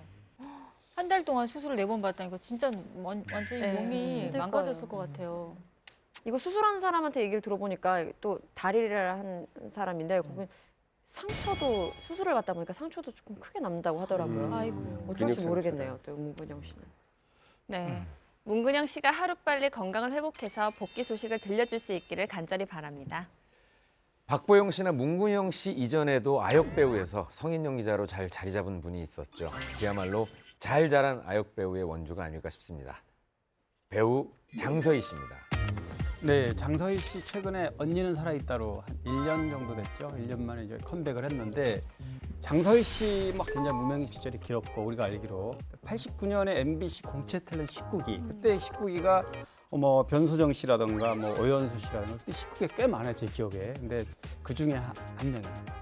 근데 장서희 씨 진짜 데뷔가 저희가 알고 있는 것보다 훨씬 이전이라는 얘기가 있어요. 네, 장서희 씨가 81년 예쁜 어린이 선발 대회에 나갔었대요.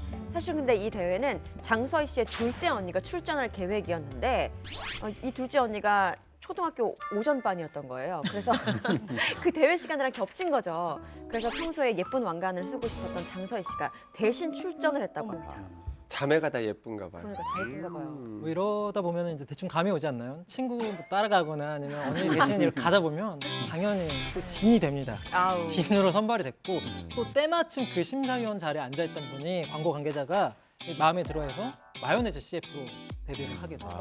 어쨌건 당시 그때 CF를 당시 최고의 스타였던 고 김자옥 씨와 함께 촬영을 했었고 이후에는 인기 어린이 프로그램이었던 KBS 모이자 노래하자라는 MC를 맡게 됐는데 당시 이제 뽀빠이 아저씨 이상용 씨와 함께 MC를 맡게 된 거죠.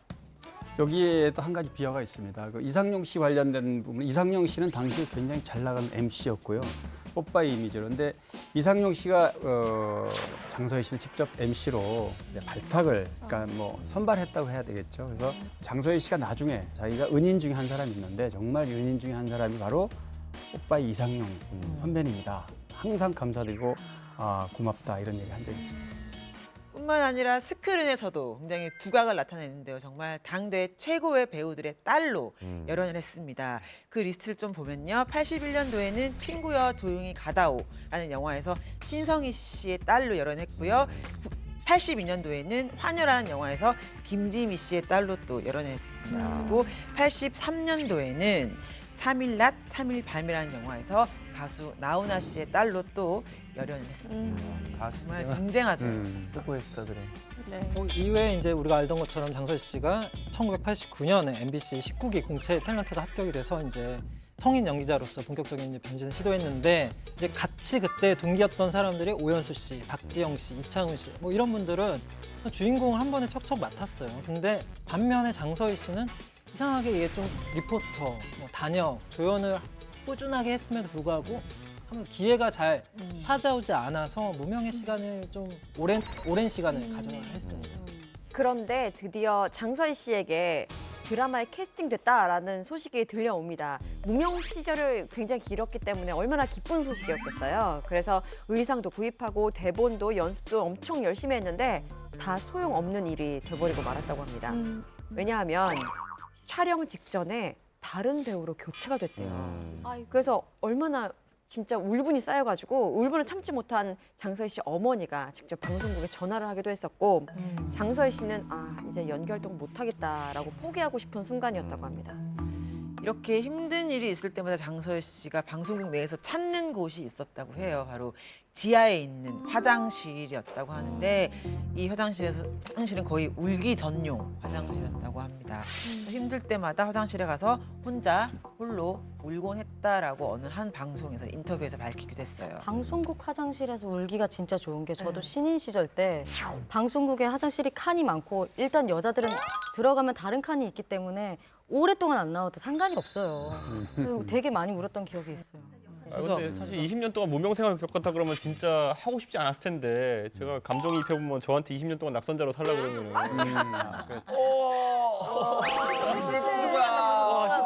말이 길어진데. 정치하고 싶지 않을 것 같아요. 다음부터 예언 표의 정치계 의심꾼이 아니라 20년간 낙선자 이준석 이런 저주를 차라리 20년 동안 파산이라고 해봐요 그러면. 하지만 희소식이 들려옵니다. 장서희 씨의 진가를 알아보는 누군가가 또 은인이 나타났는데요. 바로 임성환 작가예요. 임성환 작가가 원래 그 2000년에 드라마 온달 왕자들에서 장서희 씨가 잠깐 출연을 했었는데 그때 저 친구는 내가 나중에 써야겠다라고 마음을 먹었다고 해요. 그래서 2년 후죠. 2002년에 드라마 인어아가씨에 장서희 씨를 캐스팅하게 됩니다.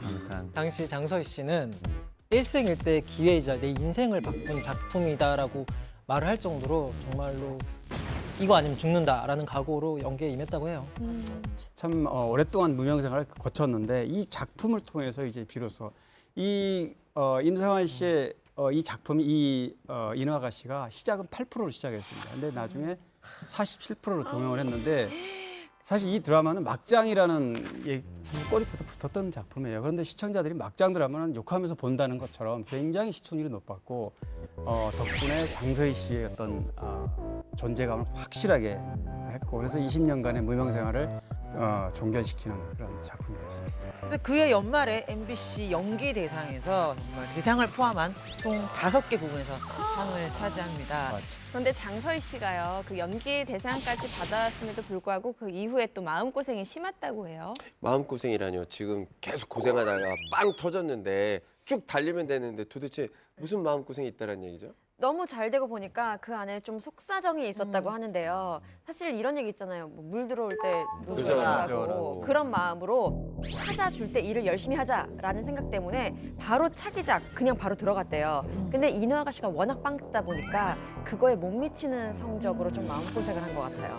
근데 보통 되게 잘 된 작품이 있은 후에는 후에 그 작품이 또 안 되잖아요. 그러면 역시 반짝 인기였네 맞아요. 이런 시선들이 진짜 더 힘들어하는 것 같아요. 네, 바로 그 지점에서 좀 힘들었던 것 같은데 장서희 씨가 사실 아역 배우에서 성인 연기로 넘어갔을 때도 굉장히 많은 힘듦이 있었을 거 아니에요. 근데 그때 겪었던 어려움과는 또 다른 문제였다고 하더라고요.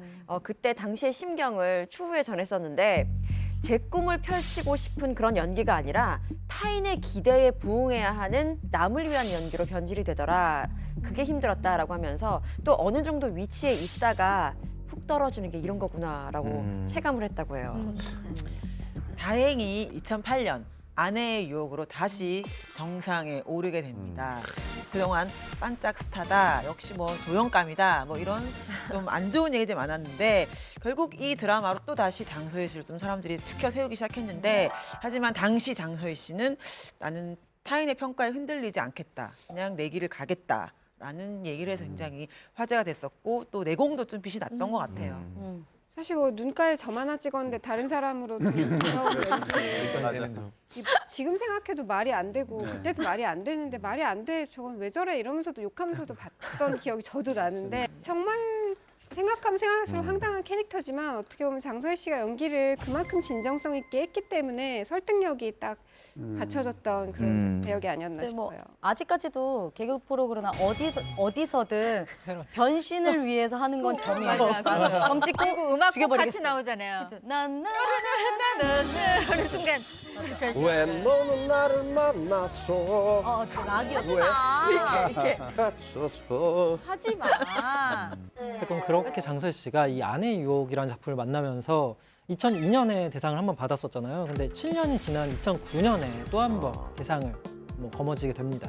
네, 그때 수상하실 때 그 장서희 씨의 그 수상 소감이 또 한 번의 화제가 됐었잖아요. 네, 아마 굉장히 만감이 교차했겠죠. 그 오랜 무명을 거쳐서 2002년에 한번 빵 터지고 그다음에 이제 다시 한 7년 만에 대상을 받게 되니까 그래서 당시 수상했던 내용을 보면은 내가 11살 때 방송국에 엄마 손을 잡고 왔는데 지금도 아역이랑 그 또 엄마를 방송국에서 마주치면 그때 내 모습을 보는 것 같아서 굉장히 짠하다 이런 얘기를 하면서 자신의 그 아역 시절을 회상을 했습니다. 수상 소감만 들어봐도 장서희 씨가 유독 아역 배우에게 남다른 애틋함이 있는 게 느껴집니다. 네, 또 추후에 인터뷰를 통해서 그 애틋한 마음을 다시 한번 전하기도 했는데요. 이 촬영장에서 아이를 데리고 오는, 아역 배우를 데리고 오는 어머니들께 꼭 이런 말을 전한다고 해요. 아역은 초등학교 때까지만 시키고 정말 중요할 때는 학교에 보내시라. 친구들과 노는 법도 알아야 된다라고 이야기를 하면서 사실 아역들은 어른들과 계속 지내다 보니까 애어른이 되게 쉽다고 하더라고요. 그래서 연기적인 테크닉은 늘지 몰라도 나중에 학생 역할을 할 때 정말 공감을 못하게 되잖아요. 그런 연기가 나오지 않을 것이다라고 해서 조언을 꼭 한다고 하더라고요. 그 장서희 씨가 출연했던 이너 아가씨, 아내의 유혹 이런 게 국내에서도 큰 인기를 얻었지만 이게 중국에서 어쨌건 큰 선풍적인 인기를 얻게 되는데 그러면서 자연스럽게 장서희 씨도 이제 한류 배우로 떠올랐고 심지어 이제 중국에서 있는 드라마에도 주연 배우로 출연을 하게 됩니다. 지금은 우리가 뭐 사드 폭동으로 지금 한류가 지금 사실 완전 침체한 상황인데 그 장서희 씨가 중국에서 이게 활약할 때는 대단했습니다, 정말. 수당 영웅이라는 이 드라마 같은 경우도 중국에서 굉장히 인기가 있었고요. 한중 수교 20주년 기념으로 특별 드라마를 당시 제작을 했는데 인사부재 수위라는 이런 드라마입니다. 이 드라마는 이제 중국의 BTV 그다음에 뭐 중국의 최고인 TV죠, CCTV 시청 1위를 기록했는 정도 그야말로 한류 여신으로 뚫었었습니다. 장선 씨가 제 친구기도 한데요. 이 친구는 정말 중국에서 그렇게 인기가 있으면서 잠깐 짬이 나서 한국에 잠깐 있으면 가끔 식사도 하고 그러는데 굉장히 착하고 굉장히 주변 사람들한테 잘합니다. 그러니까 어떤 그 정도의 이렇게 이 좋은 날, 나쁜 날 다 겪은 내공은 다 품는 후배들, 선배들 다 품는 그런 성격이어서 최고의 어떤 모델인 것 같아요. 아역 배우 중에 성공한 어떤 출신으로. 네, 그런데 그 미스 코리아 분 중에도 아역스타 출신의 분들이 있다면서요? 네, 오빠 파워의 그늘을 좀 벗어나기 힘든 분이 있어요. 바로 이병헌 씨의 동생 이은희 씨입니다. 오빠가 너무 세서 그래요. 너무 대단하죠. 네, 그렇게 생각할 수밖에 없는 게 이은희 씨는 96년에 미스코리아 진이었기 때문에 당연히 좀 활발한 활동을 할 걸로 기대가 됐는데 물론 예능 프로그램이나 뭐 패션쇼 같은 데 일부 출연했습니다. 근데 이은희 씨는 여전히 아직도 그렇지만 별로 두각을 나타내지 못했고 조금 전에 얘기했듯이 이병헌 씨의 여동생 정도로만 알려지게 됐습니다. 네. 사실 그럴 수밖에 없는 게 오빠가 워낙에 뭐 한국에서도 최고지만 또 세계적으로도 대스타이기 때문에 한 집안에서 두 명이 나오기가 참 힘들더라고요. 뭐가 됐든. 그래서 그 그림자에 가려질 수밖에 없는 그런 모습입니다. 여기서 좀 충격적인 반전이 있습니다. 알고 보니까 이 이은희 씨가 사실은 오빠 이병헌 씨보다 연예계 데뷔 선배라고 합니다. 네? 아니 그럼 진짜? 진짜 연예계 선배라는 말이 신기한데 몇 년도 데뷔한 거예요? 그러니까 이병헌 씨가 정확하게 제가 지금 잘 모르겠는데 91년인가 2년에 데뷔했습니다. KBS 탤런트, 국제 탤런트로 데뷔를 했는데 88년에 데뷔했으니까 선배죠. 근데 이은희 씨가 에로 영화 배우 출신이었다. 이거는 들어본 적 있나요? 알고 보니까 이 이은희 씨가 사실은 오빠 이병헌 씨보다 연예계 데뷔 선배라고 합니다. 네? 아니 그럼 진짜? 진짜 연예계 선배라는 말이 신기한데 몇 년도 데뷔한 거예요? 그러니까 이병헌 씨가 정확하게 제가 지금 잘 모르겠는데 91년인가 2년에 데뷔했습니다. KBS 탤런트로 국제 탤런트로 데뷔를 했는데 88년에 데뷔했으니까 선배죠. 근데 이은희 씨가 에로 영화 배우 출신이었다. 이거는 들어본 적 있나요? 네? 에로 영화예요? 에로 영화에 미스코리아, 나왔다? 미스코리아 진인데 전에 못 들었습니다. 에로 영화에서 어떤 네. 연기를?